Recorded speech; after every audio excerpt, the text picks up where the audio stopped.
पुलतांबा फाटा कोपरगाव उड्डाणपूल अपूर्णच, तरीही कच्च्या भरावरून लालपरीसह वाहनांची बेधडक वर्दळ.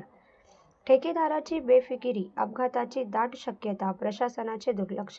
अहिल्यानगर-मनमाड राज्य महामार्गावरील पुलतांबा फाटा येथील उड्डाणपूल अद्याप पूर्णत्वाकडे गेला नसतानाही ठेकेदाराच्या बेफिकिरीमुळे आणि प्रशासनाच्या दुर्लक्षामुळे कच्च्या भरावरून वाहनांची ये-जा सुरू आहे.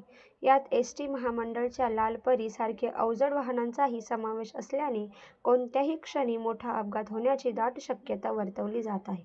उड्डाणपुलाचे काम अद्याप अपूर्ण आहे. पुलाचे कठडे, संरक्षक भिंत, दिवे आणि रस्त्याचे डांबरीकरण झालेले नाही. तरीही ठेकेदाराने उड्डाणपुलावर कच्चा भर टाकून तो वाहतुकीसाठी खुला करून दिला आहे. नियमबाह्य पद्धतीने सुरू असलेल्या या वाहतुकीकडे संबंधित विभाग डोळेझाक करत असल्याचा आरोप वाहनधारक करत आहेत. विशेष म्हणजे राज्य मार्ग परिवहन महामंडळाच्या लालपरी बसदेखील प्रवाशांना घेऊन याच अपूर्ण पुलावरून बिनधास्तपणे धावत आहेत. दोन बाजूंना कोणतेही संरक्षण नसल्याने आणि रस्ता कच्चा असल्याने रात्रीच्या वेळी किंवा पावसात अपघात होऊ शकतो. स्थानिक वाहनधारकांचे म्हणणे आहे की पूल पूर्ण झाला नाही तरी आम्हाला वेळ वाचवण्यासाठी याच रस्त्याचा वापर करावा लागतो. पण हा जीव धोक्यात घालवण्यासारखा प्रकार आहे.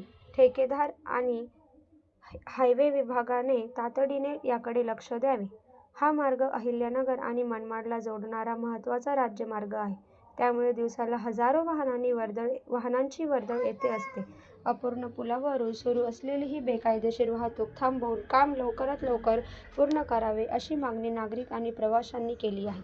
या संदर्भात संबंधित हायवे विभागाचे अभियंता आणि ठेकेदार यांची प्रतिक्रिया घेण्याचा प्रयत्न केला असता संपर्क होऊ शकला नाही.